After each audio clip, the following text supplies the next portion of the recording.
Halo, cek-cek suaraku kedengaran? Jelas, Mas. Oke. Kita mulai aja ya. Assalamualaikum warahmatullahi wabarakatuh. Selamat malam semuanya. Nah, kita kembali lagi belajar manajemen keuangan ya. Setelah lumayan lama kita libur, kurang lebih seminggu lebih. Oke, jadi sebelumnya aku mohon maaf banget ya kalau sesuai schedule kan kita itu sampai 21.30. Bahkan kalau misalkan jadwalnya nggak ada halangan, yaitu sampai sekelarnya kapan aja. Nah, jadi mungkin untuk malam hari ini itu kita sampai jam 9 dulu aja. Kenapa? Karena tadi ya ini masalah sama dosen yang kalian tahu lah, lumayan ribet dosennya itu Pak Didik. Jadi Pak Didik ini sedikit sulit kalau di bimbingan KTTA. Jadi ada beberapa teman-teman di angkatan aku ada sedikit problem. Jadi aku mencoba nanti kayak memoderatori diskusi sama Pak Didik. Jadi mohon maaf banget kalau misalkan nanti kita sampai jam 9 aja. Dan nanti sebagai gantinya, jadi anggap kan kemarin sisa pertemuan kita 3 lagi.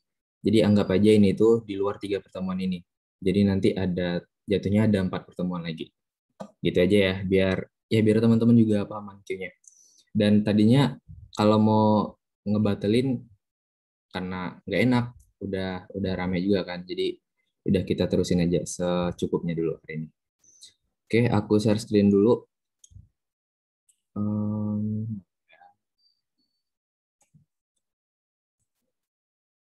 Oke, soalnya udah kelihatan teman-teman? Udah, Kak. Oke.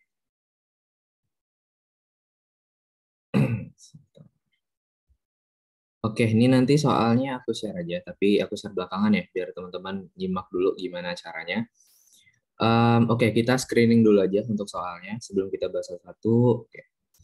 Nah, kalau teman-teman udah kayaknya udah ada beberapa dosen yang nyuruh bahas soal UTS ya, atau setidaknya UTS tahun lalu. Kalau UTS tahun lalu itu sedikit berbeda, yaitu UTS zaman aku semester 4, di mana full 50 soal adalah pilihan ganda. Dan pilihan gandanya ketika ada soal hitungan kita diwajibkan membuat cara.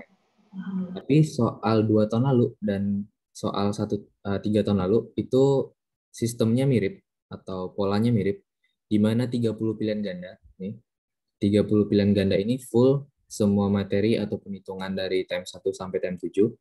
Kemudian ada esai.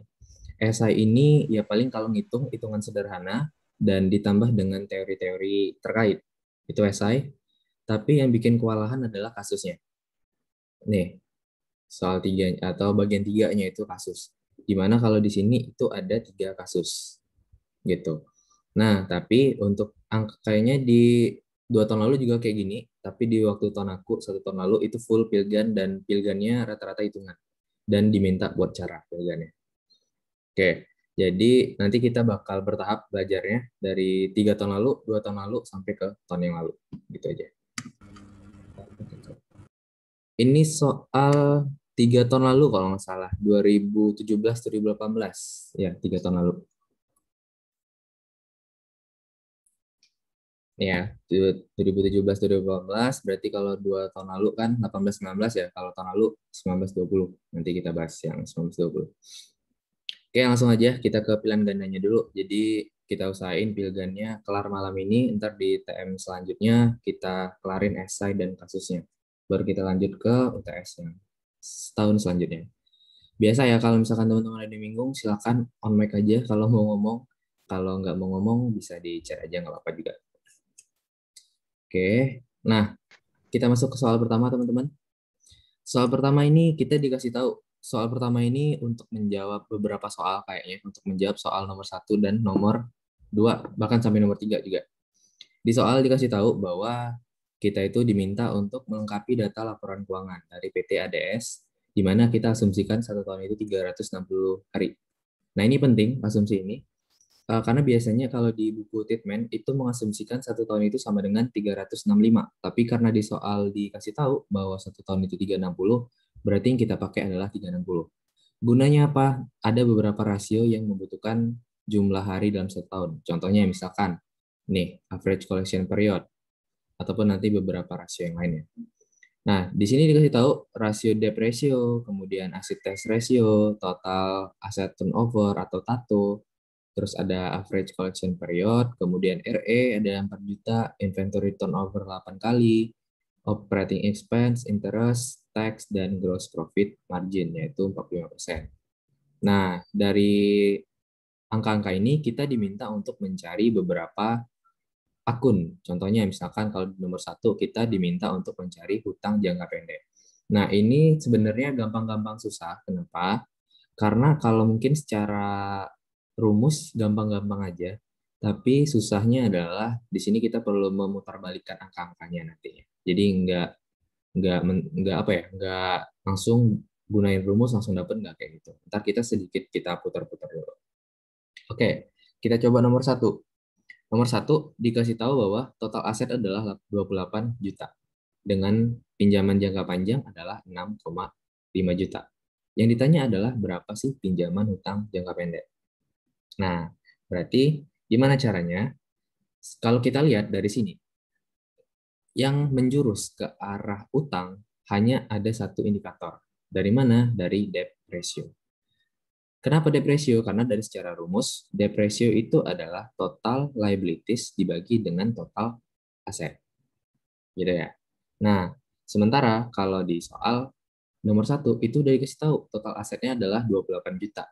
Sementara pinjaman jangka panjangnya adalah 6,5. Nah, yang kita cari tinggal pinjaman jangka pendeknya atau hutang jangka pendeknya. Berarti gimana? Ya udah, kita masukkan ke fungsi matematika misalkan. Depresinya berapa? 0,5. Sama dengan total liabilities-nya berapa? Nah, ini kita cari ya. Karena ini yang belum kita ketahui, anggap aja current liabilities ditambah 6,5 juta. Karena kan yang non-current-nya adalah 6,5 juta. Per berapa? Per total aset. Total asetnya berapa? 28 juta. Kemudian kita kali silang. 28 dikali setengah sama dengan 14 juta. 14 juta sama dengan CL ditambah 6,5. Berarti CL sama dengan 14 juta dikurang 6,5. 6,5-nya kita pindah ruaskan, sehingga kita dapatkan current liabilities-nya adalah 7,5 juta. Gitu. Jadi jawabannya adalah 7,5 juta. Gitu teman-teman untuk nomor 1. Gimana? Ada yang bingung nomor 1? Ini masih membalik-balikan rumus saja.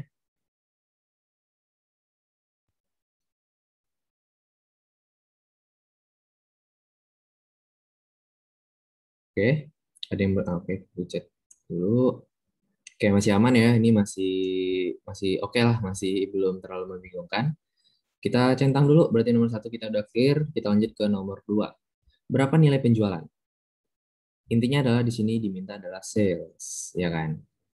Oke, di sini sebenarnya, nah kembali lagi sebelum kita menjawab, kita coba apa ya? Kita anggap aja sebagai detektif. Kita cari kira-kira yang paling mendekati ketika kita mau mencari sales itu kita pakai rasio apa? Kemungkinan kalau dari aku screening ya, itu ada dua. Yang pertama bisa dari gross profit margin, satu lagi bisa dari nih total asset turnover atau TATO. Nah, sekarang kita cek lagi apa mana yang paling banyak indikator yang diketahui. Kalau untuk mencari gross profit margin, kita perlu mengetahui setidaknya gross profitnya berapa atau salesnya berapa.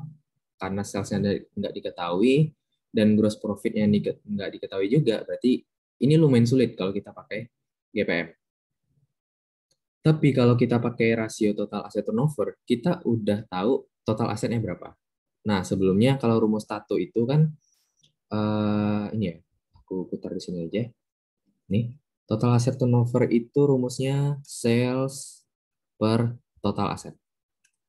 Total asetnya udah ada. Dan ini total aset turnover-nya juga udah ada 4 kali.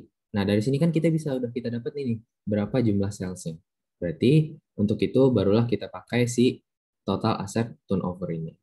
Nah, jadi berapa? 4, yaitu total asset turnover-nya sama dengan S ini sales per berapa tadi total aset? Ini ya, total aset di nomor 1 yaitu 28 juta. Berarti sales berapa? Sales 28 dikali 4. 28 dikali 4 berapa? 112 juta. Jadi jawabannya adalah 112 juta. Gitu, teman-teman. Gimana untuk nomor 2? Silakan, ya di ngechat juga. Oke, benar ya, pakai tato ya, total asset turnover. Gini ya, ini jawaban nomor 2.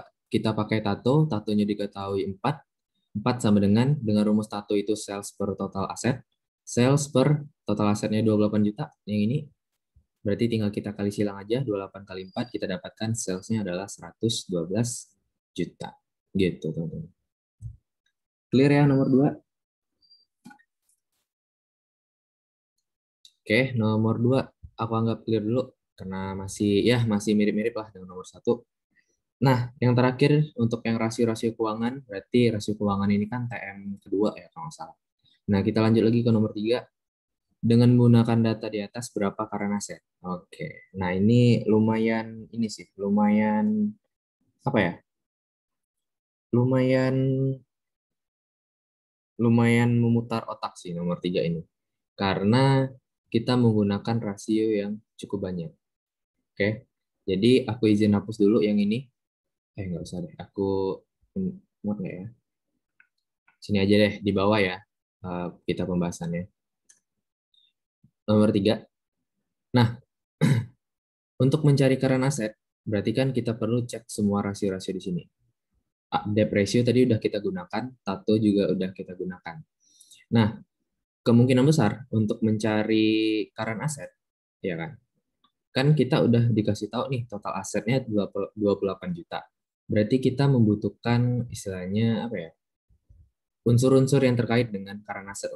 Atau ya kita perlu mencari detail dari current asset itu apa aja, yaitu kayak cash, piutang, ataupun inventory. Nah, ini kan banyak nih. Kita pasti bakal bingung nih kira-kira gunain yang mana dulu. Nah, kalau dari aku sendiri, itu kemarin aku lumayan mikir juga nih kemarin dari sini.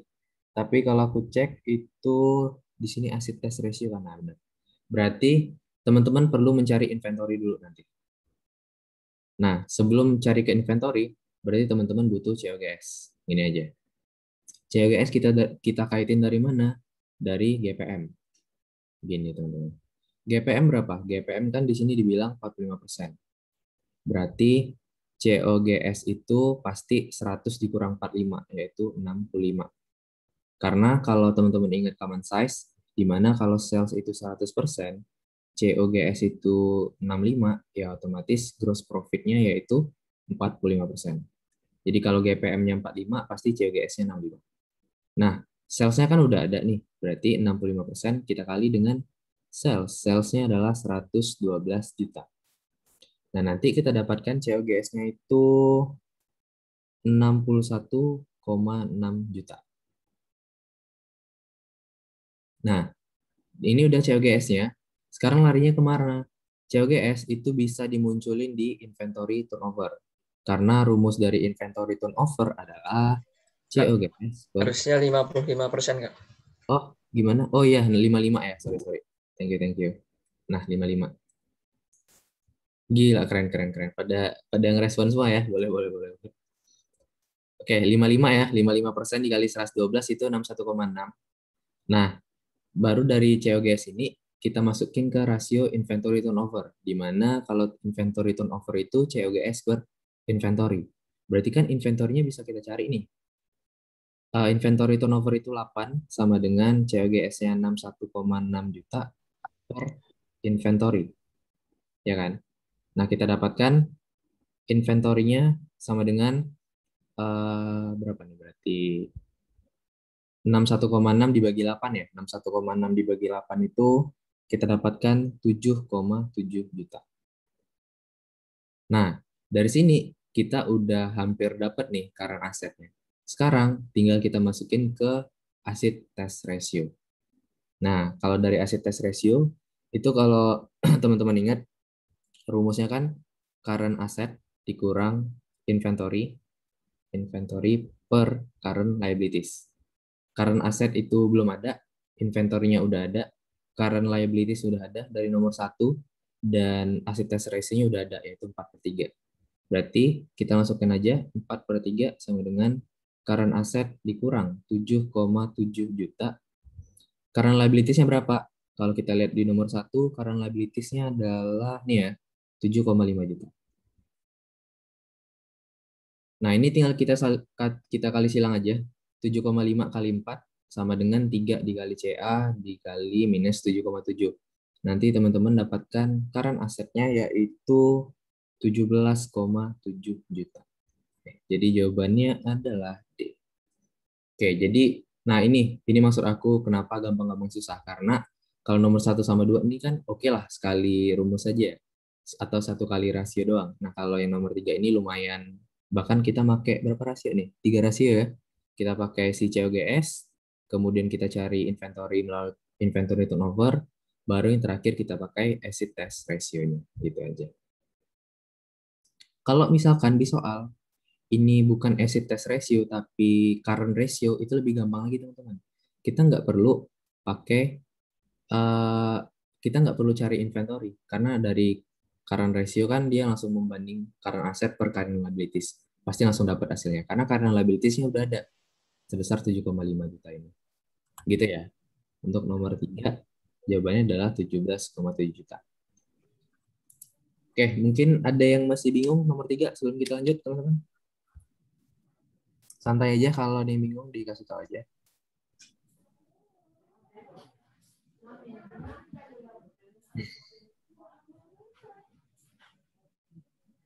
Oke, sebentar ya.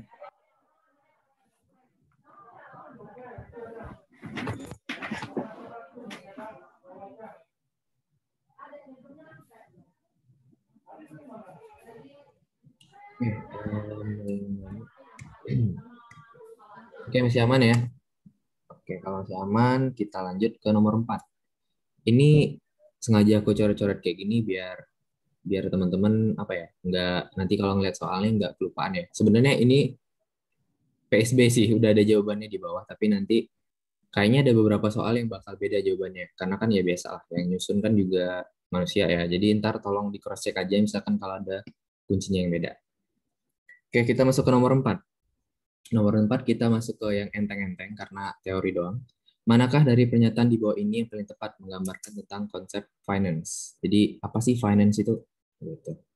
Kita lihat satu-satu. Yang A, interaksi antara kekuatan ekonomi, politik, dan sosial yang mempengaruhi korporasi. Oke, kita lihat dulu. Masih kurang dapat pengertian dari finance. Memaksimalisasi kekayaan dari shareholders dengan mencapai target NPV setinggi-tingginya. Masih masih oke. Kita lihat lagi yang lain. Analisis tentang bagaimana investor dan korporasi membuat keputusan bisnis dan pembiayaan. Ini bisa jadi yang C kita tandain. Analisis untuk mengurangi resiko bisnis dengan membuat keranjang investasi sebanyak-banyaknya. Ini kurang tepat ya. Oke, jadi jawabannya itu sebenarnya antara B dan C.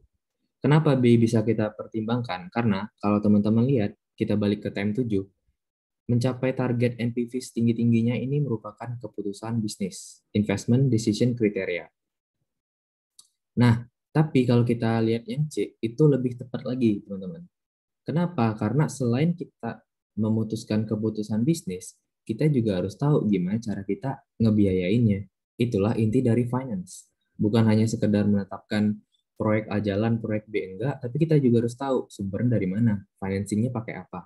Entah itu pakai obligasi yang kita pelajarin di TM6, atau kita pakai equity yang kita pelajarin di, obligasi TM5, atau equity di TM6. Gitu.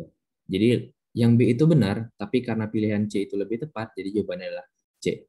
Intinya dari finance, jadi misalkan teman-teman ketemu soal kayak gini, intinya gimana cara investor ataupun cara perusahaan, ya kan, investor dan korporasi, itu membuat keputusan bisnis atau investment decision kriterianya, dan ketika udah mendapatkan keputusan bisnisnya, investor juga harus mikir gimana cara kita melakukan pembiayaannya. Gimana cara kita memfinancing dari keputusan bisnis kita tadi. Jadi lebih tepat jawabannya adalah C. Oke, gimana yang nomor 4, teman-teman? Gampang ya? Ini perlu hati-hati aja sih kalau soal-soal kayak gini. Karena kadang kan kalau yang soal-soal kayak gini ya, kita ngelihat yang di atasnya benar, kita udah ngelupain pilihan di bawahnya. Jadi saran dari aku kita baca satu-satu dulu, kita bedah satu-satu. Yang D ini salah, kenapa? Karena tadi ya, karena mengurangi resiko bisnis itu bukan berarti dengan membuat keranjang investasi sebanyak-banyaknya, Tapi yang benar adalah diversifikasi, penganekaragaman. Aneka ragam itu beda ya dengan sebanyak-banyaknya ya. Bisa aja sebanyak-banyaknya itu teman-teman ceroboh, nggak mikirin kayak dia harus beda sektor sahamnya, nggak mikirin dia harus beda jenis instrumennya. Sedangkan kalau diversifikasikan memikirkan demikian. Jadi D itu kenapa kurang tepat. Kalau yang A, ini cenderung terlalu apa ya? Em, Kayaknya memang nggak ke finance sih, karena interaksi antara kekuatan ekonomi, politik, dan sosial yang mempengaruhi korporasi itu bisa jadi pengertian yang lain. Lebih terlalu luas masih untuk kita kategorikan ke finance. Jadi jawabannya adalah C, teman-teman. Oke, kalau nggak ada yang nanya, aku lanjut dulu. Pokoknya kalau bingung, di ini aja ya, di stopin aja atau di chat aja. Nah, sekarang kita lihat ke nomor 5. Nomor 5 ini adalah manakah pernyataan di bawah ini yang benar ya? Kita lihat terdapat data perbandingan dua proyek, yaitu proyek A dan proyek B. Di mana tahun pertama proyek A itu anggap aja ini cash flows, di mana arus kas masuknya 0 di tahun pertama. Di tahun kedua proyek B itu 10.000, ada 10 juta, sementara di tahun kedua proyek A 10 juta dan di tahun kedua proyek B itu 0. Nah, manakah pernyataan di bawah ini yang benar?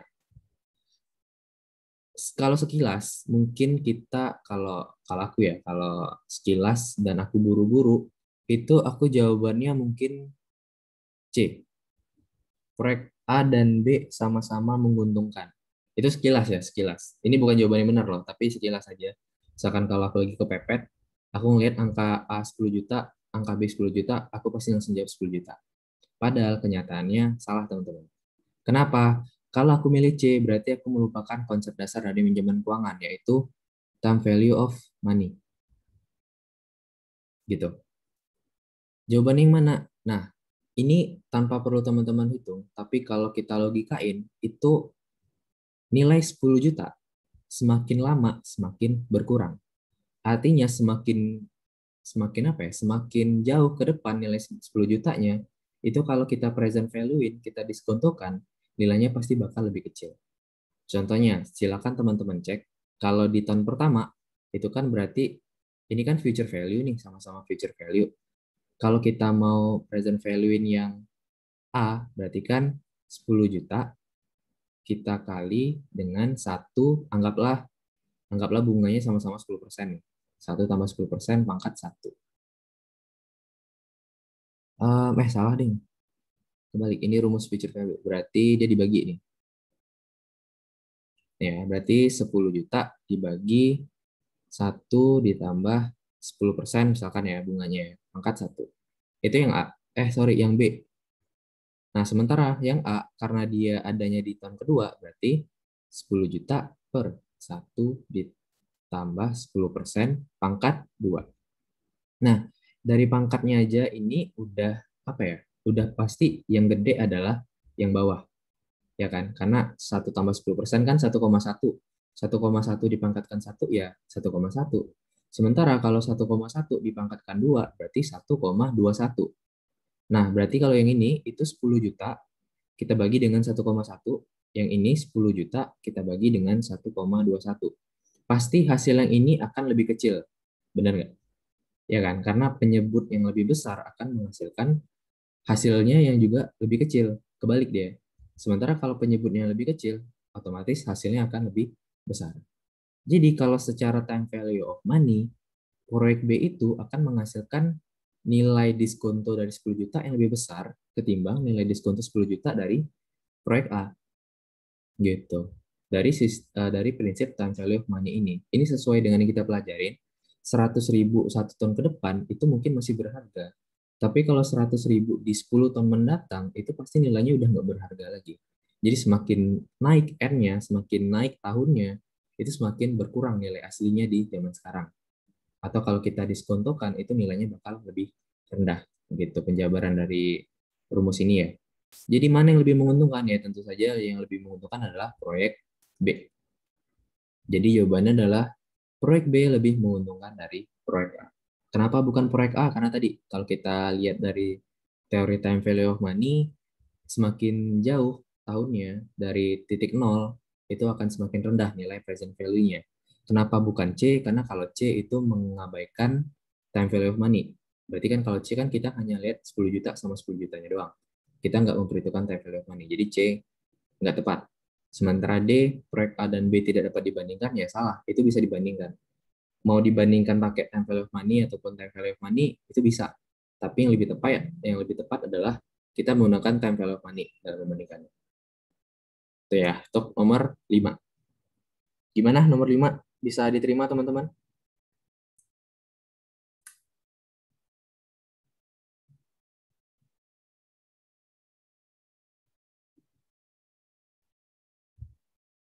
Oke, ini ada yang ngechat. Aku cek dulu. Oke, masih aman ya. Kita lanjut. Nomor 6. Nah, sekuritas yang disebut dengan hybrid security adalah saham preferen. Karena apa? Oke, jadi sebentar ada yang nanya nih. Oke, kita lihat ya.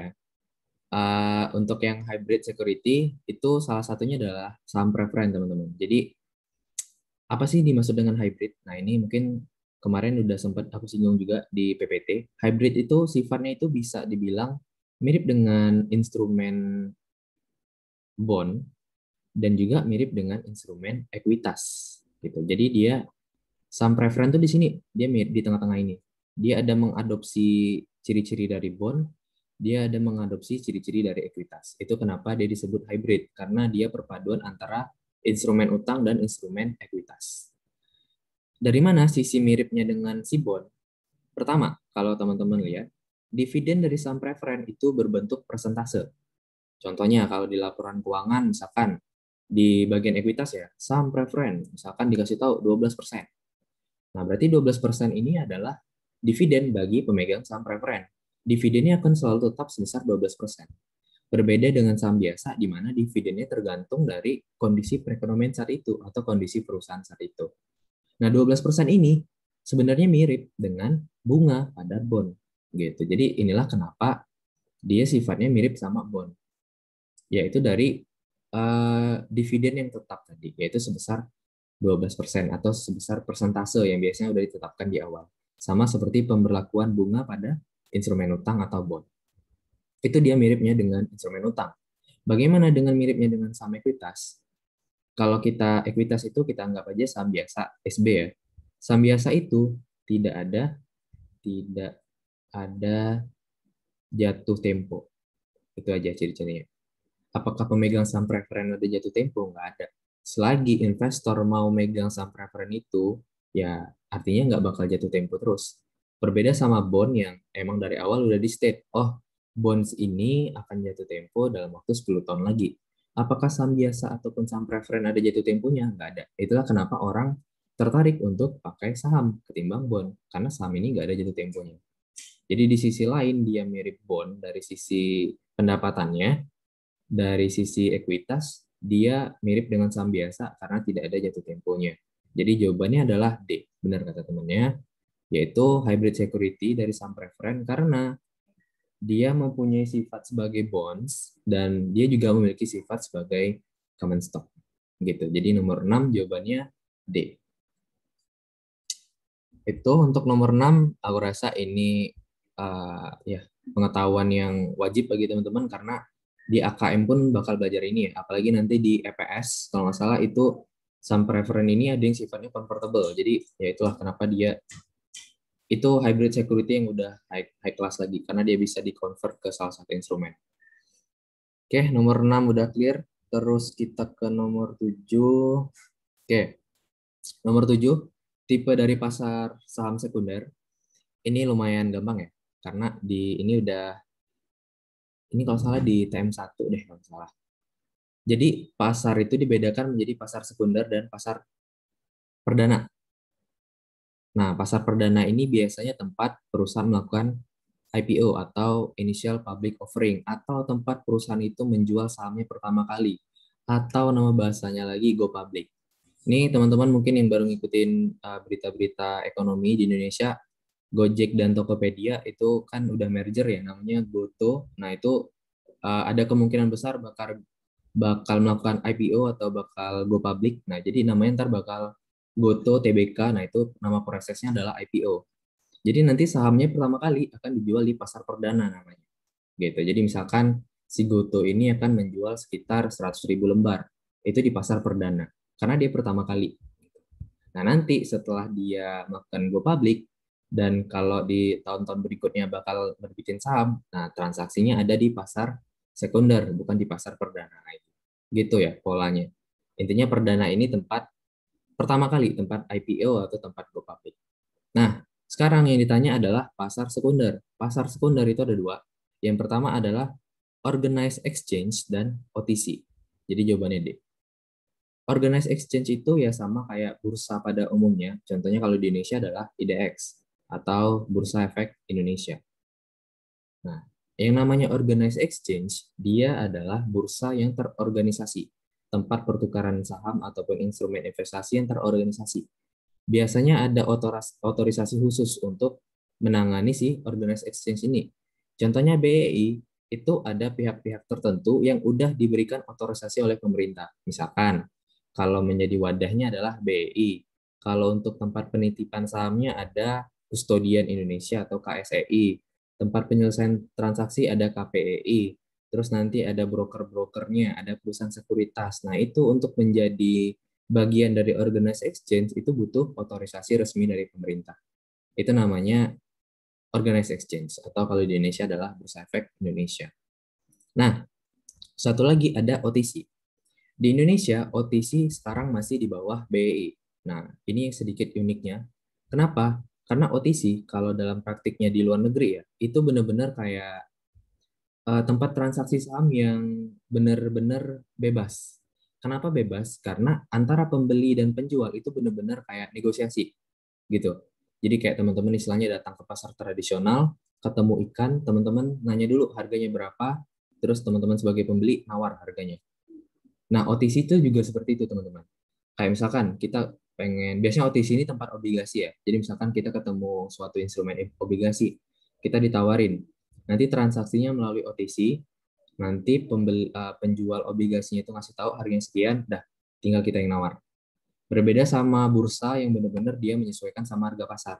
Jadi kalau bursa itu benar-benar permintaan dan penawaran, sementara kalau OTC ini lebih ke negosiasi. Nah, jadi yang A ini, negotiation market ini, sebenarnya ini pengecoh aja. Padahal negotiation market ini adalah OTC. Gitu. Jadi over the counter itu biasanya tempat jual obligasi ya. Kalau di Indonesia pada umumnya tempat jual obligasi. Namun OTC di Indonesia itu nggak terlalu sebebas di luar negeri, di mana OTC itu masih ada di apa ya, masih diawasi lah sama si BI, masih di bawah BI. Karena apa ya? Karena proses transaksi investasi di Indonesia itu belum terlalu masif, jadi belum terlalu layak untuk kita bebaskan sepenuhnya. Gitu praktiknya di Indonesia. Secondary market itu pasar sekunder yang ini ya. Secondary market ini pasar sekunder sama aja. Ini pengecoh-pengecohnya aja. Financial market ya pasar keuangan. Pasar keuangan ada pasar uang dan pasar modal. Oke, itu penjelasannya teman-teman nomor 7D. Silakan ada yang mau bertanya.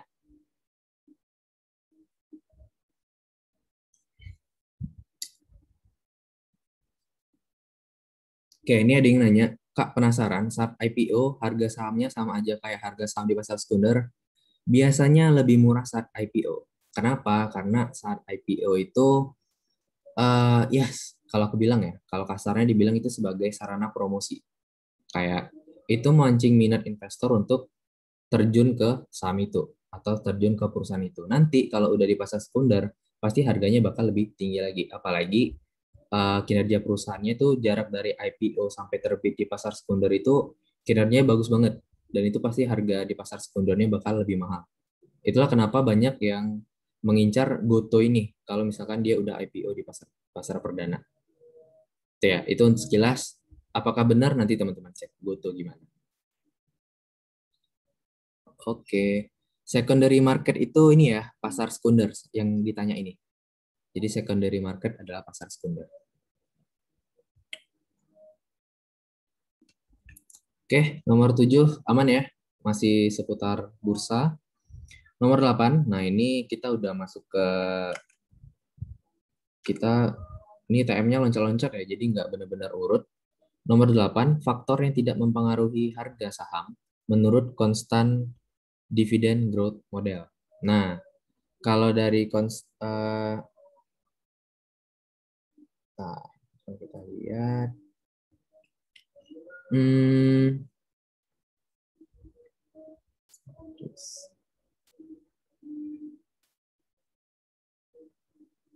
oke, oh iya benar. Nah, jadi untuk nomor 8 sendiri, biar teman-teman nggak bingung, itu kita buat aja rumusnya. Dimana kalau rumus FCS itu kan sama dengan, berarti ini ya, D0 per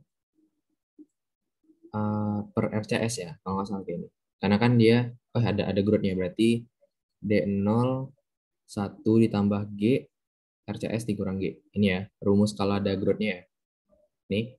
Nah, jadi di soal diminta adalah faktor yang tidak mempengaruhi harga saham menurut konstan dividend growth model.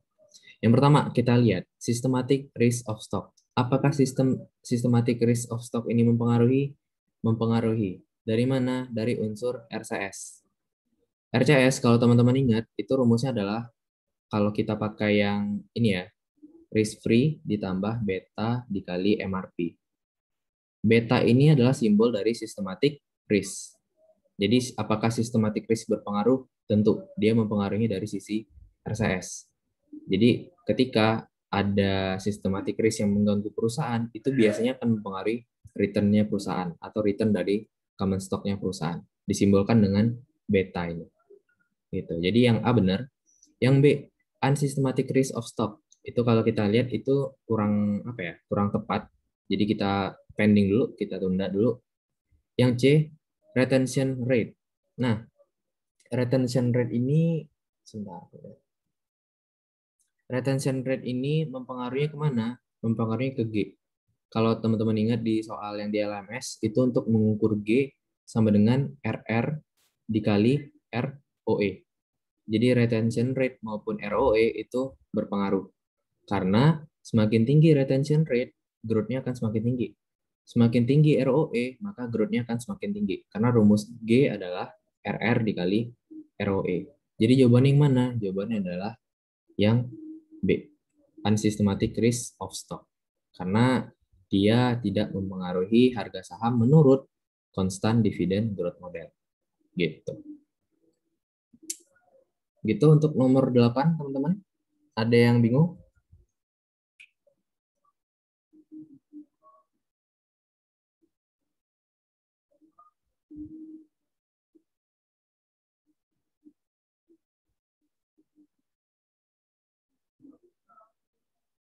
Oke, kalau belum ada, kita lanjut ke nomor 9. Oke, nomor 9 gampang ya. Ini ya materi yang biasa. Nomor 9. Di sini kita buat aja diketahuinya. Um, Anda membeli saham ISAT pada harga 5.000 per lembar. Berarti kan ini beginning ya. Beginningnya 5.000. Kemudian dan dipegang selama 1 tahun. Selama periode tersebut dapat dividen. Dividennya sebesar berapa? Sebesar 500. Kemudian pada tahun berikutnya kita jual, berarti harga endingnya adalah sama, yaitu 5.000, sama dengan harga beginningnya. Dan diminta adalah mencari rate of return-nya. Namun sebelum kita rate of return, kita cari dulu cash return-nya, biar gampang kan.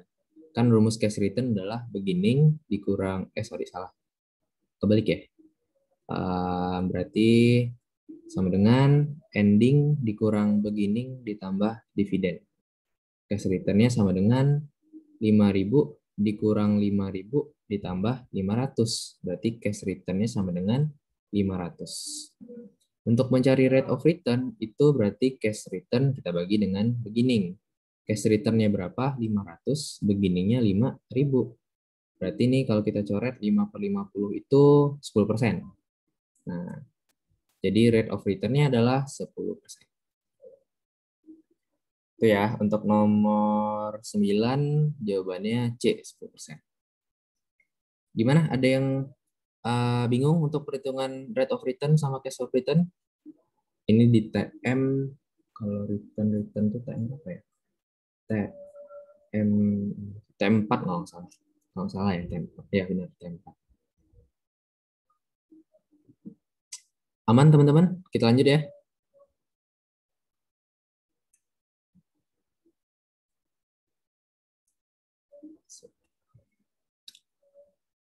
Oke, ada yang ngechat. Oke, kalau masih aman kita lanjut. Nomor 10. Ini kita silang dulu, tanda kita udah bahasnya. Nomor 10, ini gampang juga. Nah, ini sebenarnya kita nggak ada bab khusus biar bicara masalah capital gain, tapi kalau secara naluri, ini gampang banget kita ini ya, kita kerjakan. Di sini aku koreksi soalnya bukan 16 Januari, tapi 1 Januari. Nah, jadi kita diminta untuk membeli saham GIA. GIA itu Garuda Indonesia Airways, belakangnya aku lupa apa. Jadi ya Garuda Indonesia. Kita diminta untuk beli pada tanggal 1 Januari 2018, di mana pada 1 Januari itu kita megang 300. Berarti kan ya udah begininya tuh 300. Nah, terus berapakah capital gain pada tanggal 4 Januari? Pada 4 Januari harga saham kita itu naik menjadi 335. Per 4 Januari itu 335. Artinya kita itu memperoleh capital gain atau keuntungan sebesar 335 dikurang 300, yaitu 35. 35 per lembar. Nah, inilah kenapa sebenarnya sistem trading itu kayak gini, teman-teman. Jadi, kalau nanti ya teman-teman tertarik masuk ke dunia saham, itu sebenarnya ada dua tipe investor. Yang pertama, dia invest untuk jangka panjang. Yang kedua, dia trading untuk bukan mempermainkan sih, untuk mengikuti perubahan harga. Nah, di sini kalau kita lihat 300 ke 35 itu mungkin ya sepele lah. Istilahnya untung 35 per 300 doang. Atau berapa ya 35 per 300? Ya segitulah. Mungkin 20% atau 30%. 20 deh mungkin, 20%. Tapi kalau misalkan saham yang teman-teman invest itu 100 juta, 200 juta, selisih 20% dari 200 juta itu udah lumayan banget dalam waktu hanya 3 hari doang. Gitu. Itu sistem atau apa ya? Pola pikir oleh trader ya. Jadi dia memanfaatkan analisis dari grafik-grafik nantinya itu untuk memprediksi harga di beberapa hari mendatang atau ya paling lama beberapa minggu mendatang. Nanti ketika targetnya udah dapet, dia jual di situ, dia lumayan untung dalam jangka waktu yang cukup singkat gitu. Tapi kenapa trading ini namanya trading ya, proses-proses yang kayak gini. Kenapa trading itu nggak direkomendasikan bagi investor baru? Karena biasanya investor baru itu tidak paham menganalisis grafiknya. Nah, jadi memang kalau teman-teman mau terjun ke dunia saham, itu mending invest jangka panjang dulu aja. Jadi jangan langsung ke trading. Nanti ketika teman-teman rugi, teman-teman trauma nggak mau join ke saham lagi gitu. Jadi ini kurang lebih kayak gitu ya, cara memperoleh keuntungan. Kalau secara soalnya kayak gini. Kita beli 300, kita jual di 4 Januari 335, berarti kita untung 35. Gitu aja. Untuk nomor 10, kita lanjut ke nomor 11. Berikut ini adalah karakteristik obligasi yang memungkinkan penerbit obligasi membeli kembali. Ini namanya adalah call provision loh ya, call provision. Oke, jadi aku bedah satu-satu ya. Convertibility ini berarti dia bisa diubah. Jadi ada bond yang bisa diubah menjadi BP ini bonds payable ya, yang dia bisa diubah ke dalam bentuk saham. Nah, kemudian ada call provision. Jadi istilahnya bond ini bisa apa ya, bisa dibeli lagi sama penerbitnya sebelum jatuh tempo. Jadi misalkan bondnya ini jatuh tempo 10 tahun, jadi mungkin dalam waktu 7 tahun itu udah bisa dibeli lagi sama penerbit obligasinya. Itu ada namanya call provision. Kalau floating rate ya ini berarti bunga mengambang ya, di mana biasanya ada JIBOR-nya, JIBOR plus spread yang kita pelajarin waktu di TM berapa ya, TM 3 kalau salah atau TM 4. Kemudian priority of claims ini itu bukan jenis obligasi, tapi ini sifat dari saham preferen.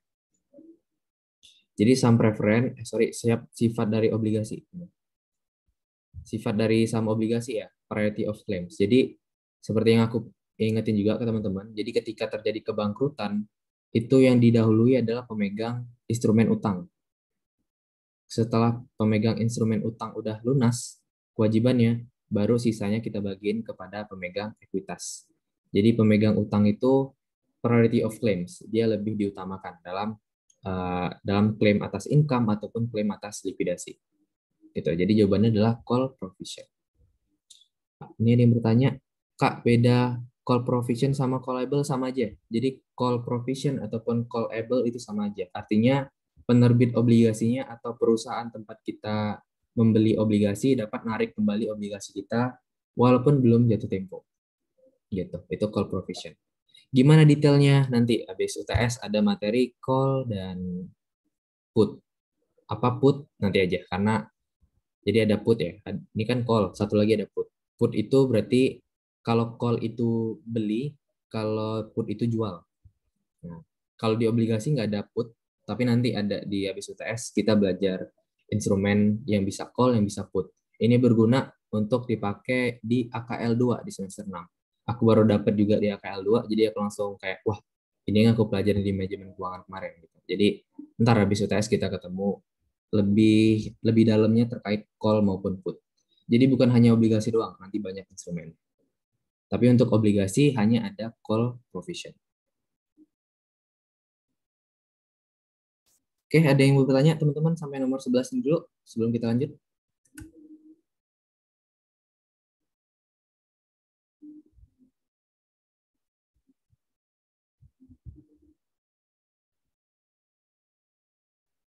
Oke, kalau belum ada, ya udah kita lanjut dulu biar kita cepat selesai.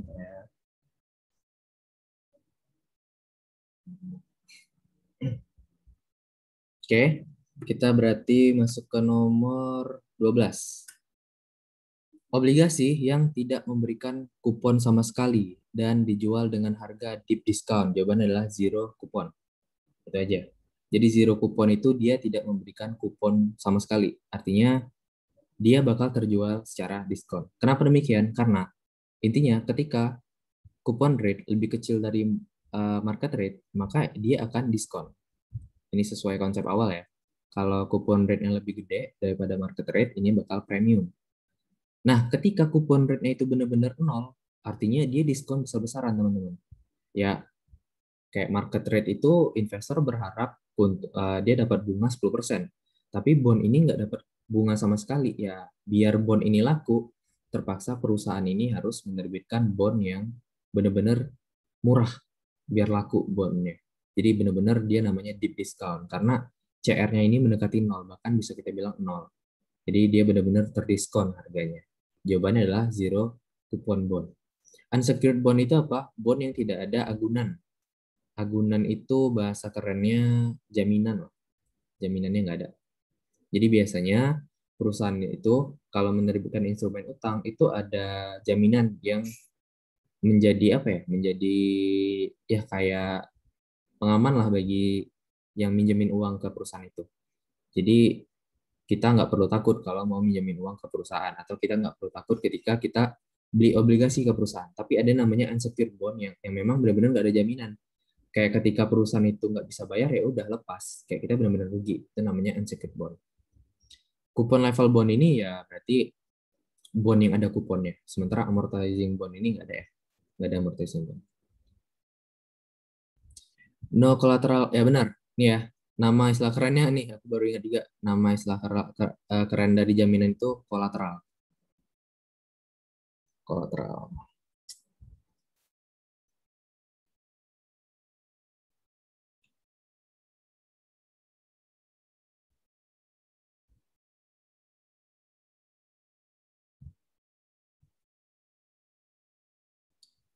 Oke, ini masih easy banget ya, nomor 12. Kita lewat, kita lanjut ke nomor 13. Nomor 13, ORI 014. ORI 014, obligasi retail Indonesia yang terbitkan tahun 2017, menawarkan tingkat kupon 5,85%. YTM-nya adalah 5,13. Nah, di sini ini kan kupon rate nih, berarti kupon rate, yield to maturity YTM ini sama aja dengan market rate. Kalau kita lihat mana yang lebih tinggi antara CR ataupun MR, ya 5,85 itu lebih tinggi dari 5,13. Berarti coupon rate-nya lebih besar ketimbang MR. Ketika lebih besar jawabannya apa? Yaitu premium. Jadi ini adalah jawabannya premium. Pasti harga ori di pasar sekunder bakal lebih tinggi dari nilai parnya. Misalkan nilai parnya 1 juta, biasanya ori ini 1 juta ya. Berarti nilainya mungkin 1.100.000 atau 1.200.000. Kenapa demikian? Kayak investor itu cuma expect dapat bunga 5,13. Wah, ternyata pemerintah ngasih bunga 5,85 nih. Ya artinya orang bakal rebutan ngejar si ori 014 ini. Karena bunganya lebih tinggi dari yang di-expect sama investor. Nah, kalau teman-teman tertarik masalah ori ini, kunjungin aja website DJPPR. Ya, mana tahu di soal mancu tiba-tiba muncul kan siapa eselon 1 Kementerian Keuangan itu DJPPR. Itu dia selama pandemi ini banyak sekali menerbitkan ori karena ya kita memang butuh sumber pendanaan. Itu kalau teman-teman tertarik itu boleh. Dia bebas resiko karena dijamin oleh pemerintah dan biasanya ori ini teman-teman minimal nyetor 1 juta. Nggak bisa di bawah 1 juta. Itu untuk 13, jawabannya adalah premium, tapi kalau CR yang lebih kecil berarti jawabannya adalah diskon. Kalau CR-nya sama berarti jawabannya adalah par. Nomor 14, hal-hal berikut memengaruhi nilai obligasi kecuali. Oke, kalau kita lihat, yang pertama itu required rate return dari investor ini benar, ini sama aja dengan DTM. Coupon rate ini benar, coupon rate ini benar. Maturity date juga benar, record value dari aset perusahaan ini enggak. Jadi jawabannya adalah D. Kalau kita lihat secara rumus, kita kan kalau mau pakai mencari nilai bond, itu kita perlu PV anuitas dari interest sama PV pokok.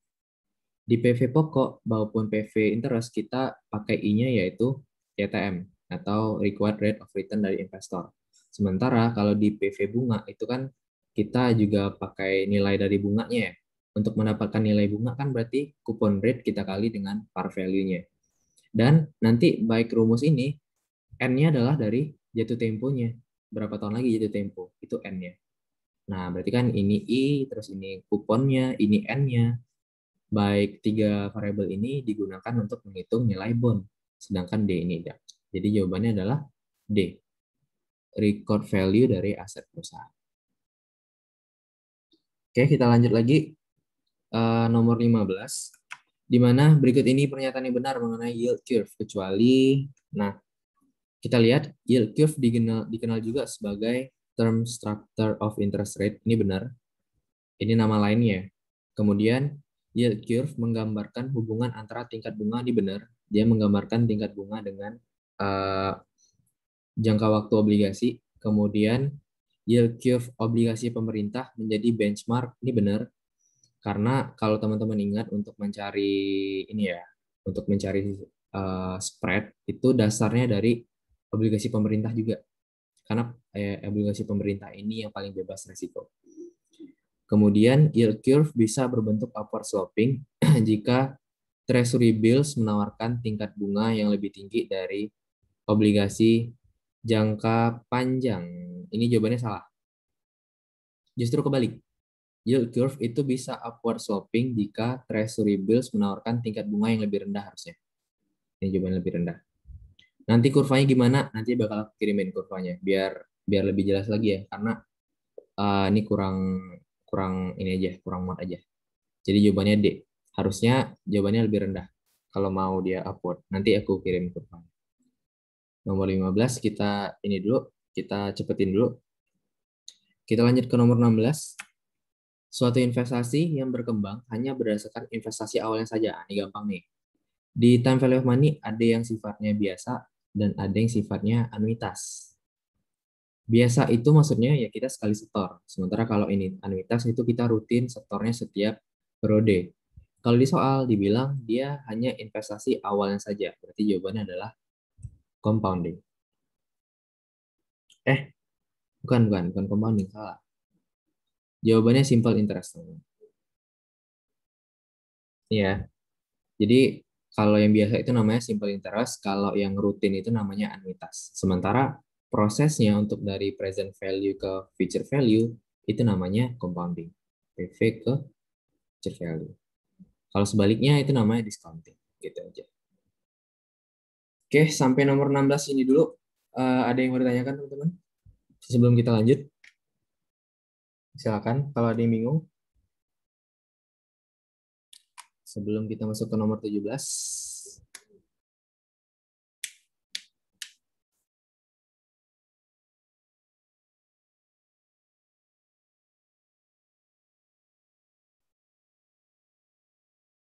Oke, kalau belum ada, kita lanjut lagi nomor 17. Nah, nomor 17 ini adalah tipikal soal yang rutin muncul di setiap tahun, teman-teman. Kalau nggak salah, kemarin waktu di LMS ada ya, ada kita menghitung EAR. Nah, 17 ini kita menghitung EAR. Kita lihat dulu soalnya. Jika Anda memiliki dana sebesar 1.000 yang akan didepositokan pada sebuah bank, kita milih yang mana? Patokan kita milih itu yang returnnya paling tinggi. Di soal dibilang bahwa high return. Nah, kalau kita lihat, ini bunganya 10%, 12%, 7%, 8%. Mungkin kalau secara kita gegabah, kita langsung milih yang 12%. Karena kalau kita ngelihat bunganya itu yang paling tinggi.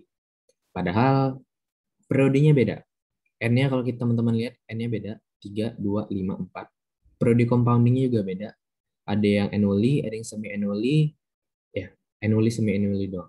Nggak ada monthly, nggak ada bi-monthly, nggak ada quarterly. Jadi annually sama semi-annually doang. Jadi ketika kita mau ngebandingkannya, itu nggak bisa kita langsung dari angka bunganya aja. Tapi kita harus convert ke EAR. Nih, EAR. EAR tuh rumusnya ini, 1 ditambah APR per compounding period per year per M pangkat M dikurang 1. Nih. Ya, jadi 1 ditambah APR per M pangkat M dikurang 1. Jadi ntar kita cari masing-masing dari ininya. Masing-masing dari ininya ya, apa? Dari bunganya masing-masing ini. Jadi nggak bisa kita putusin langsung aja, tapi harus kita cari EAR-nya. Oke, nanti kalau teman-teman hitung sendiri, ntar yang ini dapatnya 10%. Ini tetap 10% ya, karena ya ini. Dia itu compoundnya annually. Gitu. Nah, sementara kalau yang ini ntar dapatnya 12,36%. Kemudian yang ini dapatnya 7%, karena dia annually juga. Kemudian yang ini 8,16%. Oh, jawaban tetap B. Gitu. Jadi, walaupun jawabannya tetap B, tapi jangan langsung teman-teman gegabah ya, tanpa ngecek EAR-nya langsung silang 12, tapi coba dicek dulu aja. Gitu. Oke, silakan. Ini ada yang bertanya. APR itu apa? APR itu annual percentage rate. Jadi, bunga yang tertera itu namanya APR. Jadi 10% ini APR, 12% ini APR, 7% ini APR, 8% ini APR. Jadi APR itu adalah bunga yang belum disesuaikan sama periode compoundingnya. Nah, sementara kalau EAR adalah bunga yang udah disesuaikan sama periode compoundingnya. Kan ada APR dan EAR. Ini. Jadi untuk bisa dibandingkan, kita ubah APR ke EAR. Gitu ya, teman-teman. Ya, benar. Kayak kontrak rate. Jadi kontrak rate itu secara umumnya namanya adalah APR. Annual Percentage Rate. Nah, ini jawabannya nomor 18 nih. Sekalian aja ya. Disebut apa tarif bunga yang dibayarkan atau dihasilkan dalam 1 tahun tanpa compounding? Jawabannya adalah Annual Percentage Rate atau APR. Sekalian. Oke, selesai nih 17 sama 18.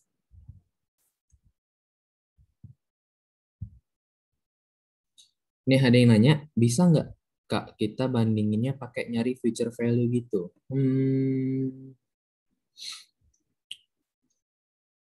Bisa, bisa sih, bisa. Jadi teman-teman bisa bandingin pakai future value. Kenapa demikian? Karena kita ada present value-nya. Nih. Jadi bisa-bisa aja nanti yang pasti keputusannya harusnya sama. Nanti mungkin coba ya teman-teman. Ini kan kalau kita pakai EAR nih. Coba teman-teman pakai future value dengan present value-nya 1.000, coba dimasukin masing-masing angka, hasilnya pastinya sama. Nanti pasti dapatnya B. Gitu. Kak, tadi EAR itu apa? Jadi EAR itu adalah bunga yang telah disesuaikan dengan periode compoundingnya. Apa itu periode compounding yang ini? Annually, semi-annually, atau nanti ada quarterly, atau 2 bulan sekali, ataupun bahkan daily, tiap hari dia dapat bunga. Nah, itu namanya periode compounding. Itu EAR.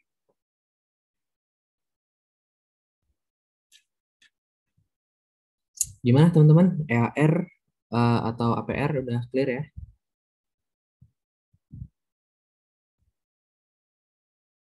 Oke, kalau udah nggak ada lagi kita lanjut ke nomor 19. 19 ini easy lah ya. Teman-teman pasti udah biasa lah ketemu soal time value of money basic kayak gini. Oke, Trinity berharap memiliki uang dalam tabungan sebesar 10,5 juta dalam jangka waktu 5 tahun. Nah, di sini 10,5 juta adalah future value. Kenapa demikian? Karena dalam waktu 5 tahun lagi, bukan di sekarang. Ini artinya harapan dari Trinity, bukan uang dia sekarang.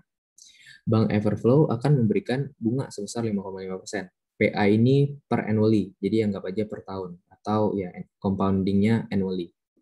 Berapa sih besar setoran awal Trinity? Nah, di sini dia bilang bayarnya sekali doang. Kenapa? Karena hanya ditanya adalah setoran awal, bukan setoran rutin atau cicilan.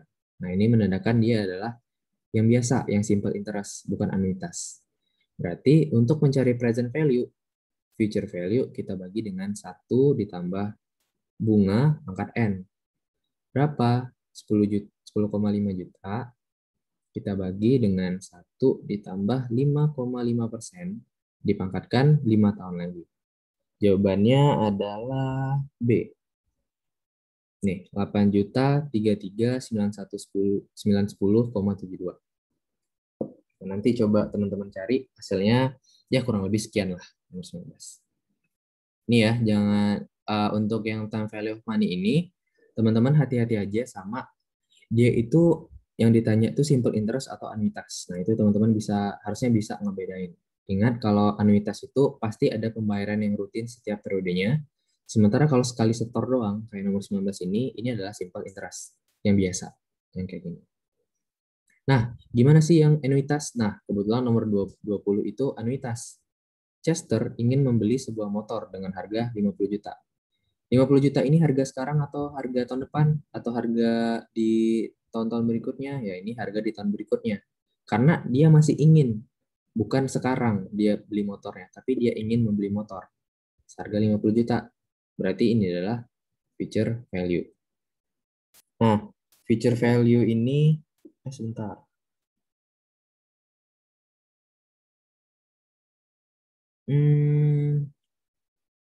Oh, salah teman-teman, sorry. Nah, ini aku koreksi ya. Jadi, rupanya dia ini ngutang, bukan dia nabung dulu baru beli, tapi dia beli terus dia nyicil utangnya. Nah, itu perlu hati-hati juga ya. Jadi kita baca dulu kasus fullnya. Chester ini ingin beli motor seharga 50 juta. Berapa cicilan yang harus dibayar oleh Chester tiap bulan jika pihak leasing menginginkan cicilan dibayar tiap awal bulan dengan tingkat bunga 7% selama 5 tahun. Nah, ini tuh berarti kayak si Chester ini beli motor sekarang, tapi ngutang gitu. Kalau tadi aku ngasumsiinnya kalau dia tuh nabung dulu baru beli, rupanya dia maksain beli dan dia milih untuk ngutang gitu loh maksudnya. Beda ini ya, sedikit beda soalnya. Tapi ya itu tadi, teman-teman berarti harus baca secara keseluruhan soalnya dulu. Nah, berarti ini tuh present value. Nah, sekarang kan ditanya adalah PMT-nya ya. Nah, berarti nanti teman-teman pakai Excel aja. Kalau kita pakai Excel kan bisa tuh. Nanti sama dengan PMT. Nanti dibuka kurung aja, ikutin aja rumusnya. Itu aku dapatkan hasilnya 8694. Nih. Iya benar 8694 bukan 8649. Nih.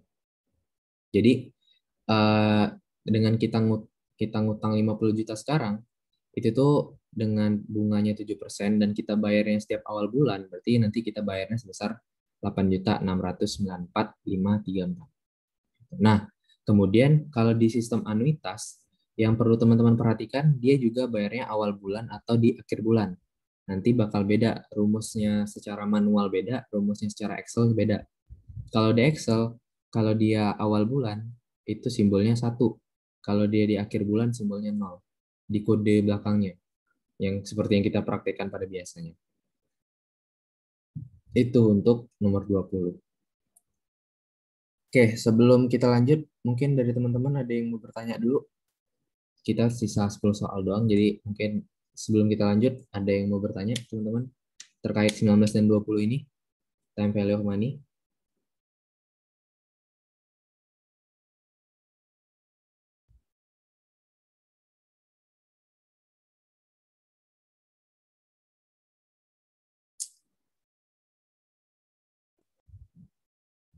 Oke, belum ada ya, masih aman.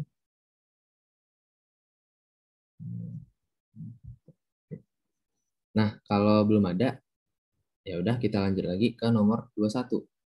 Nah, nomor 21 ini teori perbedaan antara tingkat pengembalian saham di pasar dan obligasi pemerintah itu disebut dengan pengembalian saham. Oh, benar. Ini jawabannya adalah kok nggak ada ya jawabannya? Sebenarnya jawabannya A yang paling mendekati. Tapi ini mungkin karena soalnya 3 tahun lalu ya, mungkin pada saat itu nama istilahnya adalah equity risk premium. Tapi kalau sekarang MRP atau market risk premium. Nah, di soal kan dibilang perbedaan antara tingkat pengembalian saham di pasar dan obligasi pemerintah. Kan kalau teman-teman ingat rumus MRP itu sama dengan expected return dari market dikurang dengan risk free. Ini ya, rumus MRP. Jadi ketika return di pasar dikurangi dengan return dari obligasi pemerintah, itu jawabannya adalah MRP atau market risk premium. Atau kalau di istilahnya di sini adalah equity risk premium, sama aja.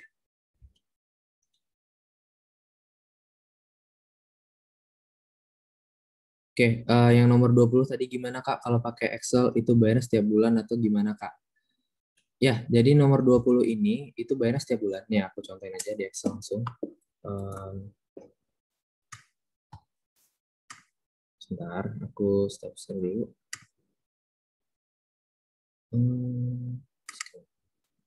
Oke.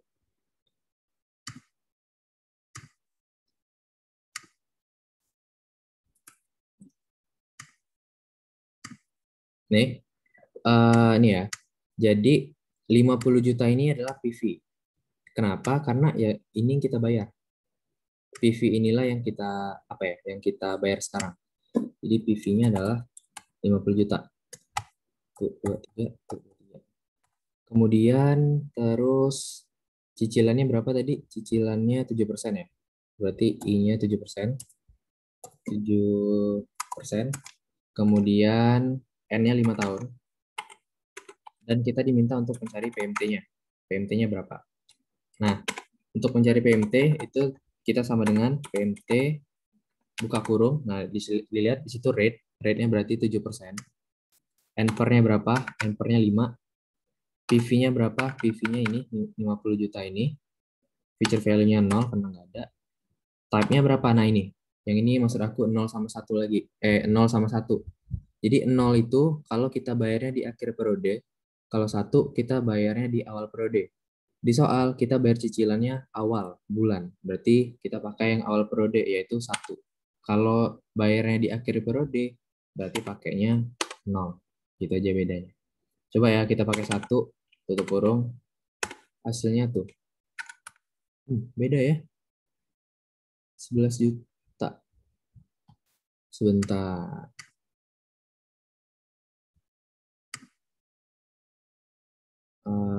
C. 50 jutanya ini present value karena dia belinya sekarang. Jadi dia beli dulu baru ngutang. Bukan jadi ini kenapa tadi aku bilang future value karena aku anggapnya tadi dia tuh nabung dulu baru beli. Sementara dia kan sekarang ngutang nih. Artinya dia udah beli motornya. Berarti 50 juta itu PV. Sebentar, kita cek dulu.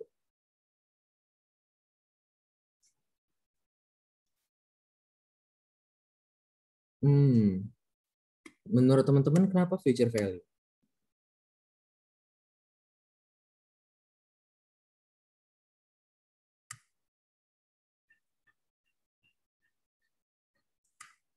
Oh iya, bentar ya. Karena dia ini ya. Oke, sebentar kita coba lagi. Karena dia per bulan berarti 5 kali 12 dulu.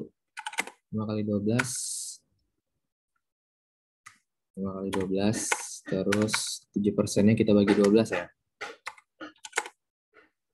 Salah. Dengan 7% dibagi 12.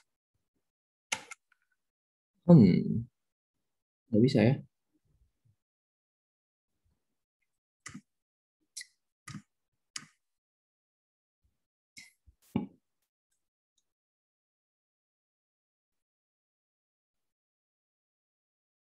Oh, berarti kalau ini future value ya, tapi nggak nyambung kalau ini future value kalau dari soalnya. Karena dia itu kita tuh ingin membeli motor.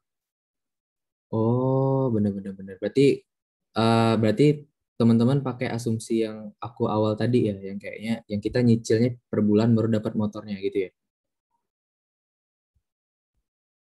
Coba ya, coba kita anggap ini future value ya. Kalau benar berarti dapat. Sebentar. Berarti tunggu.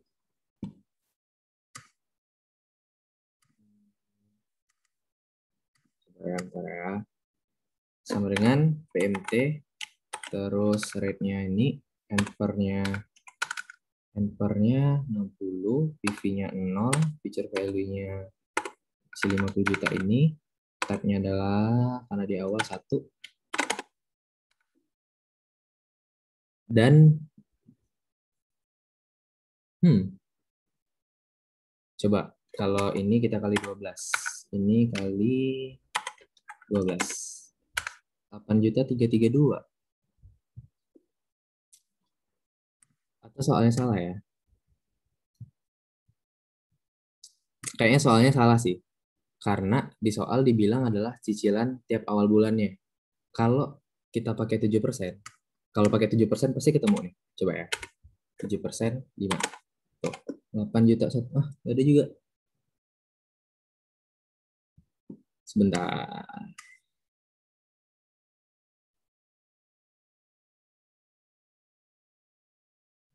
Iya kan?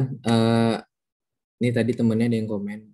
Harusnya kalau kita menuju feature value-nya 0, benar. Aku tadi asumsinya feature value-nya 0. Coba lagi, kita otak-atik dulu ya. Kalau feature value-nya 0. Oh, nggak bisa ya. Benar ya, nggak bisa. Kita beli motor 50 juta. Oke, cicilannya tiap bulan. Jika pihak leasing menginginkan cicilan tiap awal bulan. Tiap awal berarti intinya 1. Oke, terus Mas. gimana? Mas, Gimana? dapatnya yang pakai 0 ujungnya, Mas. Oh, pakai 0 ya? Iya. Kalau pakai 0 dapat ya? Oh iya, dapat ya pakai 0. Berarti ini fix soalnya salah sih kalau kayak gini. Soalnya kalau di keterangan soalnya kita bayarnya tiap awal bulan. Berarti kita pakainya yang PV atau yang anuitas due ya kalau yang awal. Sementara kalau kita pakai yang 0 ini di ujungnya 0 berarti kita pakai anuitas yang ordinary yang dimana periode pembayarannya tiap akhir bulan. Oke, berarti kalau kita pakai uh, akhir bulan itu jawabannya 8694534. Oke, jawabannya D yang aku cari tadi. D ya. Kalau berarti ini soalnya kita coba ganti aja dulu. Ini jawabannya adalah ini soalnya kalau kita bayarnya di akhir. Kalau di awal berarti kita ganti yang belakang tadi itu jadi 1. Nih. Nih ya, kalau di awal harusnya jawabannya segini, 8.125.733,39. Gitu aja. Nah, kemudian juga asumsi yang perlu aku perjelas, jadi karena di sini sistemnya leasing, gimana ya? Kayak kurang pas aja gitu loh. Kalau teman-teman ingat yang kita bahas masalah KPR, feature value-nya itu 0. Sementara kalau kita menganggap feature value-nya ada 50 juta, menurut aku itu suatu kesalahan sih. Menurut aku ya, karena yang kita lunasin itu bukan apa ya, nilai 50 juta itu sebenarnya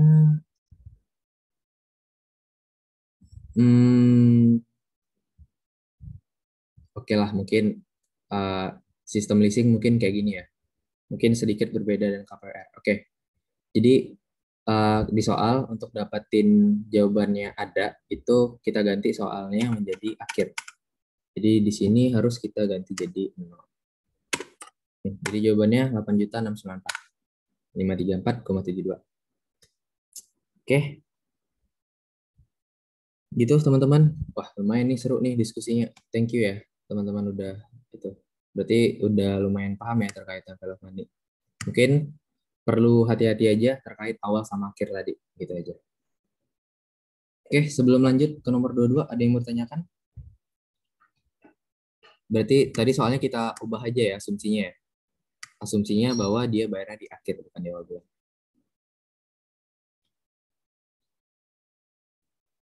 Oke teman-teman, ada yang mau ditanyakan? Kita lihat.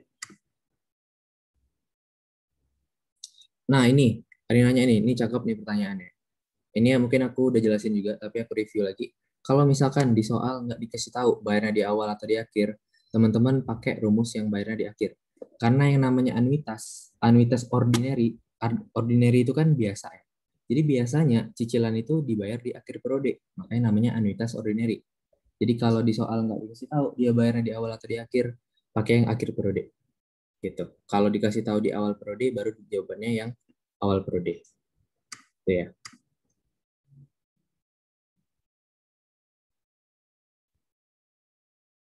50 jutanya itu bukan PV, tapi 50 jutanya ini adalah future value. Kalau tadi ya, untuk dapetin jawabannya segini.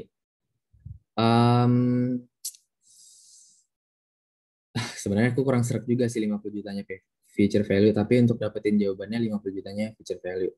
Ntar deh coba nanti kita cek di soal 2 tahun lalu, ada nggak soal yang sejenis kayak gini. Kita bandingin ya. Harusnya kalau jawaban yang ini benar, berarti cara yang kita pakai itu sama dengan di nanti jawaban di 2 tahun lalu atau 1 tahun lalu. Oke, nomor 20 dulu. Ada lagi yang mau bertanya teman-teman?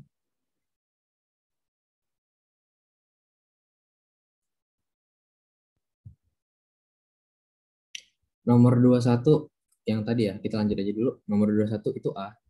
Untuk yang B sama C sama D itu ya ini biasa lah ya, risk return trade off. Berarti ada trade off antara resiko dengan return, high risk high return kalau teman-teman ingat. Maturity premium itu jadi dalam menghitung bunga itu kan ada berbagai premium ya, ada inflation premium, maturity premium, dan beberapa premium lain. Jadi maturity premium ini adalah resiko jatuh tempo kurang lebih maturity premium.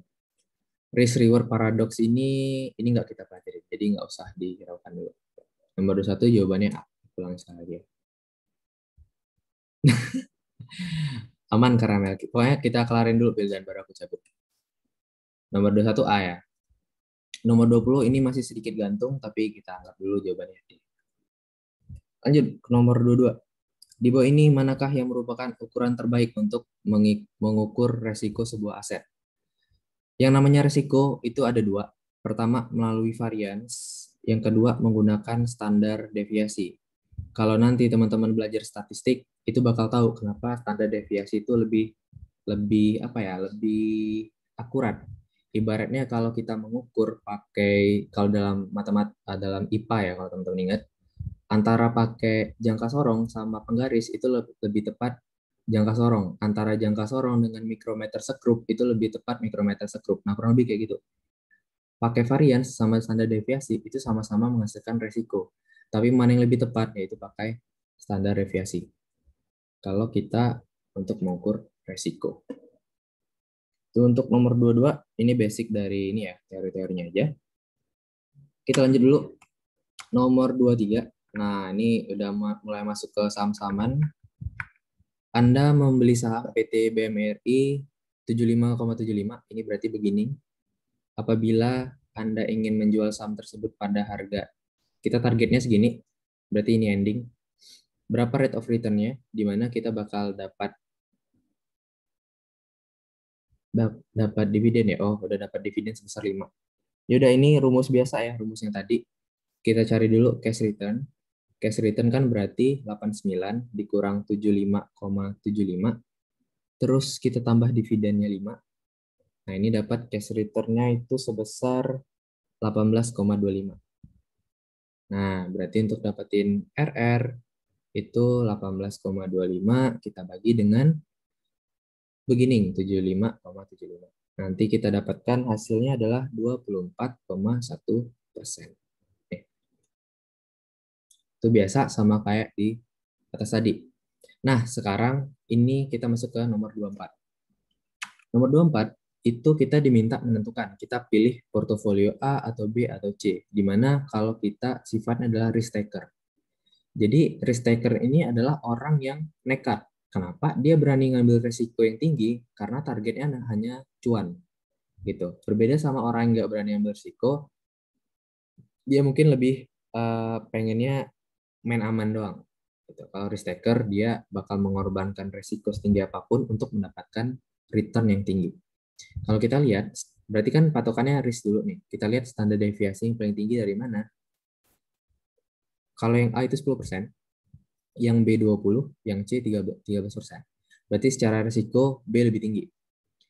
Apakah risiko tersebut sebanding dengan return-nya? Kita lihat lagi.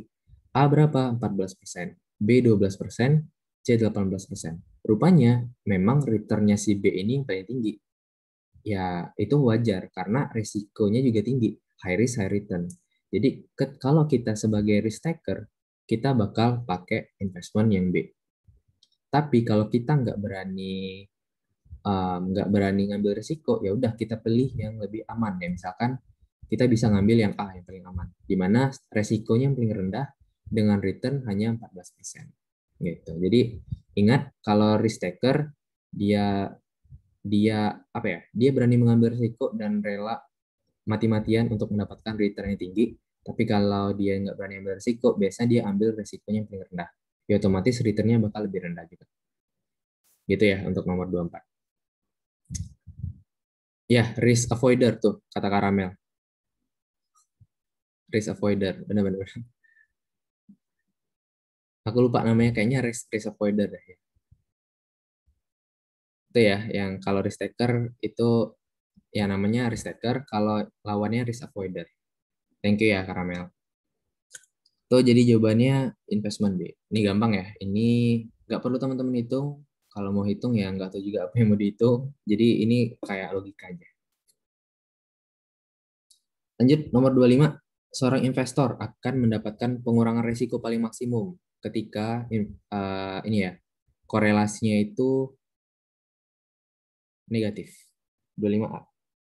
Jadi kalau teman-teman ingat, korelasi saat kita diversifikasi itu range-nya dari -1 sampai ke 1. Nilainya positif atau dia nilainya mendekati 1, dia berarti semakin berkorelasi. Artinya apa? Kalau dia berkorelasi, itu perusahaannya itu semakin mirip jenisnya.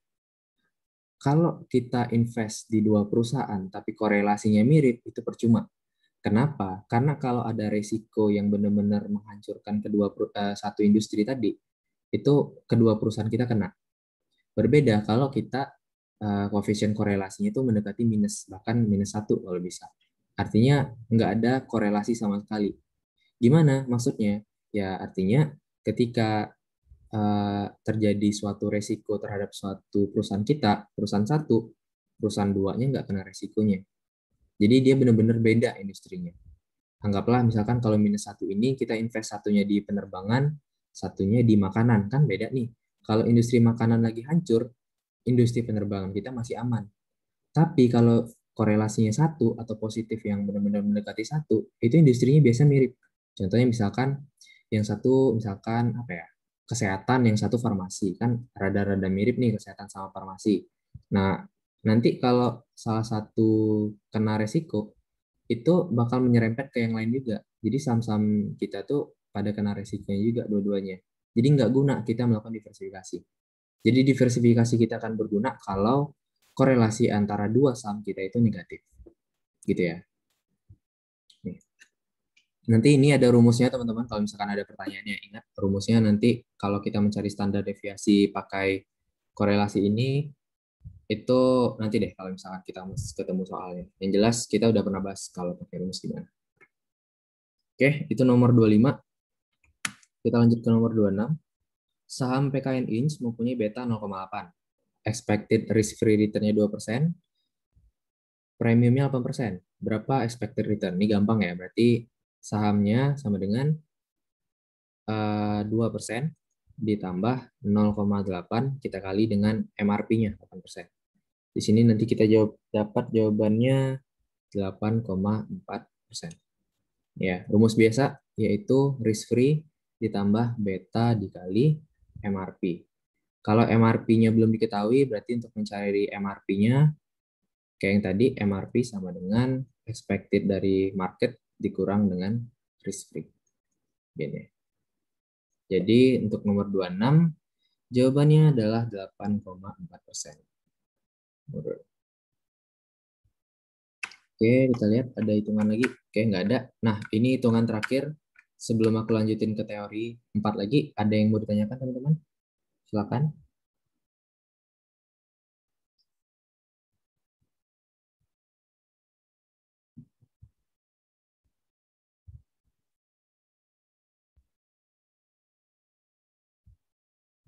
Oke, ini ada yang bertanya. Kita cek. Nah, cheat sheet nanti aja ya. Cheat sheet itu di pertemuan ini ya. Yang ntar di esainya. Bukan di esai sih, di kasusnya. Jadi di nanti pertemuan selanjutnya baru kita pakai cheat sheet. Soalnya kalau di Pilgan kayaknya belum terlalu butuh cheat sheet-nya. Ini cheat sheet-nya udah aku siapin. Nih, cheat sheet semua nih. Nih. Nanti ya, ntar kita pakai cheat sheet-nya. Oke, 23 mana tadi 23? 23 itu sama ya. Kasusnya kita hanya mencari rate of return-nya. Berarti kita cari dulu cash return-nya, ending dikurang beginning ditambah dividen. Kemudian untuk mencari rate of return berarti cash return kita bagi dengan beginning. Itu kayak soal di nomor berapa tadi? Sama soalnya.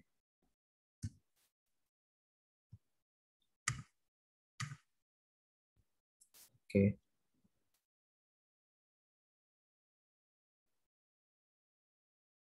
Ya, ini ada yang komen nih, nomor 20 tadi aneh ya, yang masalah leasing tadi. Nah iya, jadi tadi tuh kalau teman-teman lihat, ini kita review ke atas sedikit lagi.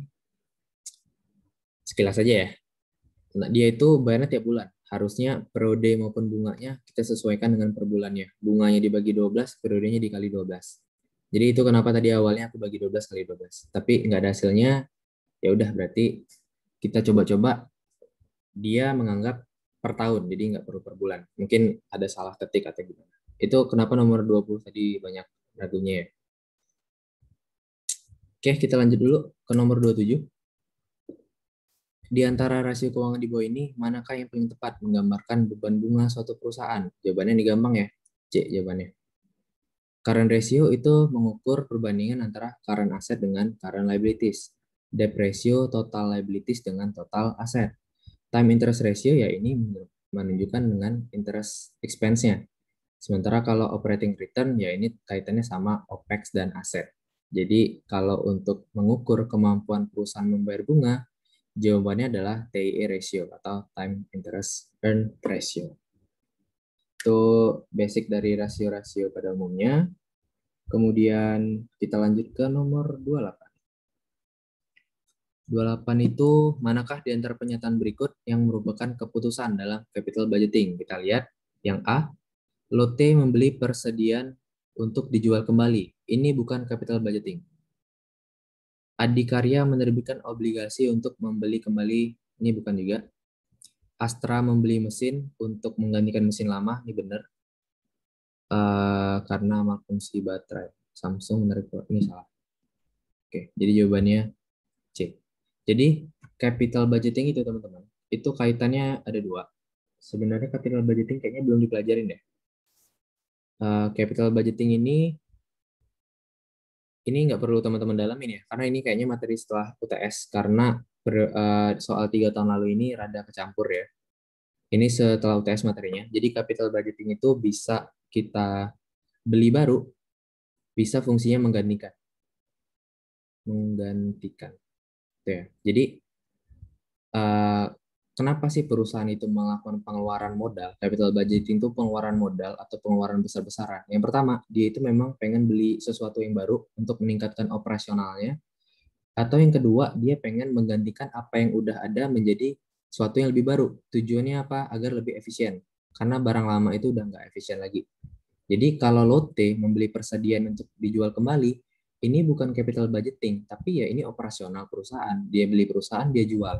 Bukan pengeluaran modal.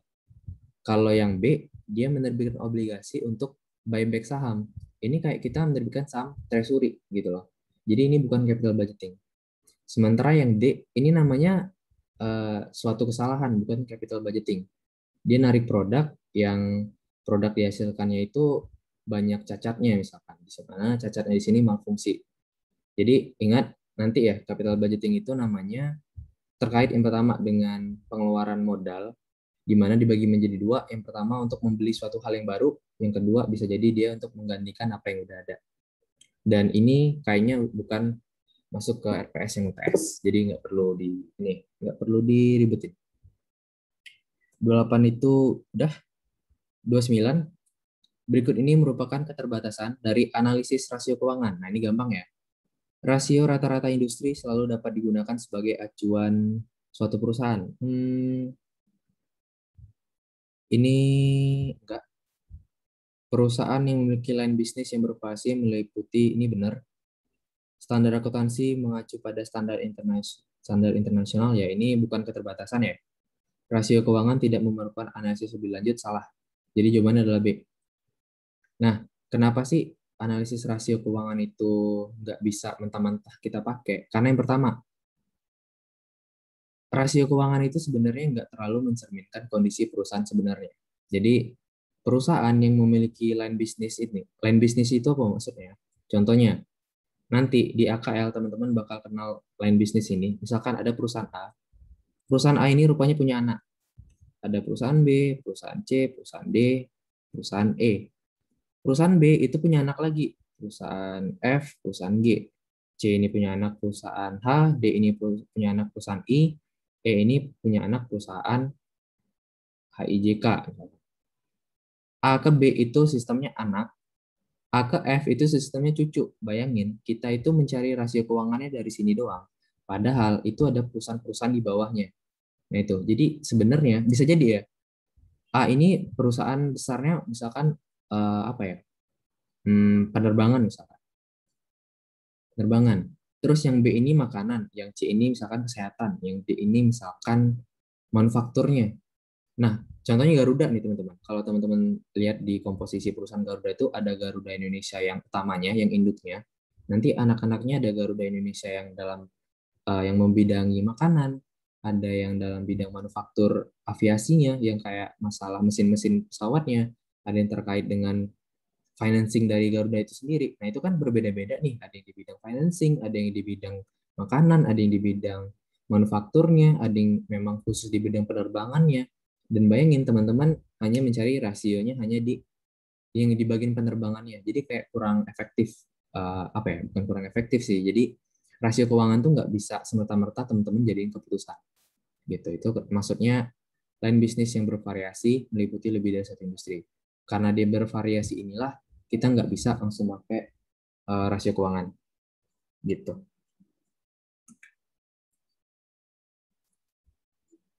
Oke, itu B. Kemudian kita lihat nomor terakhir.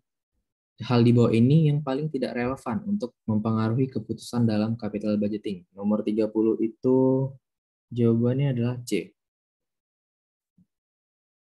Kenapa? Karena dalam financing kita tidak menganut akrual, kita adalah cash basis. Itu ya. Jadi nilai waktu dari uang benar karena kita menganut time value of money. Kemudian risk and return trade-off ini benar, pasti ketika returnnya tinggi bakal ada risiko yang tinggi pula. Kemudian cost of capital ini biasanya tingkat bunganya berapa atau tingkat diskonto.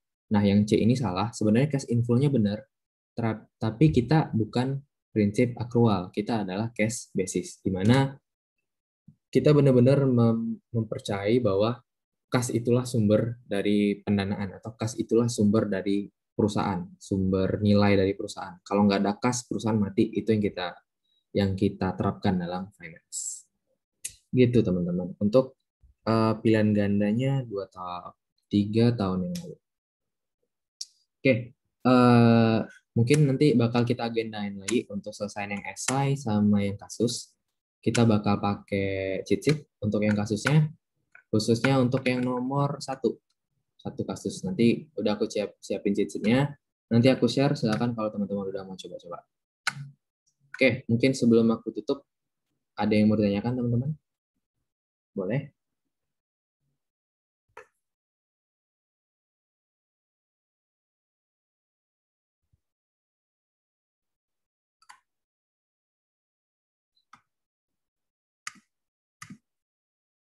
Oke, yield curve bakal aku kirim nanti aman. Sekaligus aku jelasin ya nanti yield curve-nya gimana. Oke, ada lagi teman-teman. Itu dari Stephen tadi dia minta ini ya, yield curve. Yang lain ada lagi? Mungkin aku sekali lagi minta maaf banget ya, karena mungkin kita juga belum selesai juga nanti bahasanya. Jadi anggap aja pertemuan kita masih 3 ya. Ini anggap aja ya bonus saja. Nanti kita di pertemuan selanjutnya, kita bakal bahas pilihan ganda esai sama kasusnya. Ya, coret-coretnya nggak akan apa-apa sama nama. Kalau boleh tahu, ManQ susah UTS atau UAS? ManQ lebih susah UAS tentunya. Jadi ManQ itu benar-benar enaknya ManQ itu per step. Jadi kalau nggak tahu ya, kalau aku ngeliat AKM itu kayak benar-benar random gitu loh. Kayak tiba-tiba bahas bab ini, tiba-tiba bahas bab itu. Sementara kalau ManQ itu per step. Nanti ujung-ujungnya ya di investment decision criteria yang teman-teman pelajarin terakhir, yaitu kayak NPV, terus IRR gitu-gitu. Kan itu ujung dari pembahasan dari ManQ di UTS. Jadi mana yang lebih susah, nanti lebih susah UAS. Di UAS nanti teman-teman bakal ketemu perusahaan internasional. Jadi gimana kalau perusahaan kita itu udah go internasional. Kita udah main dolar nanti di abis UTS. Oke. Ada lagi teman-teman? Kalau bisa sih nanti kita diagendain di minggu ini ya, karena kan masih ada Jumat, Sabtu, Minggu nih. Jadi mungkin diagendain aja. Mana tahu teman-teman mau minggu pagi, ya aku gas-gas aja sih. Oke, kalau nggak ada, mungkin aku izin tutup lebih awal ya. Aku masih ngutang ke kalian beberapa soal lagi untuk yang 3 tahun lalu. Sukses teman-teman semuanya. Ini masih suasana liburan, jadi santai aja, jangan terlalu tegang banget. Nanti di time 7 teman-teman bakal udah mulai hektik lah, jadi santai aja. Time ini, terima kasih karena udah mau. Ini aku seneng banget sih, karena interaktif ya, dan rame juga. Kayak jarang serame ini. Oke, thank you banget. Aku akhirin ya. Terima kasih, kurang lebihnya mohon maaf. Wassalamualaikum warahmatullahi wabarakatuh. Selamat malam. Thank you semuanya. Waalaikumsalam warahmatullahi wabarakatuh. Waalaikumsalam. Terima kasih Kak. Kak. Selamat malam.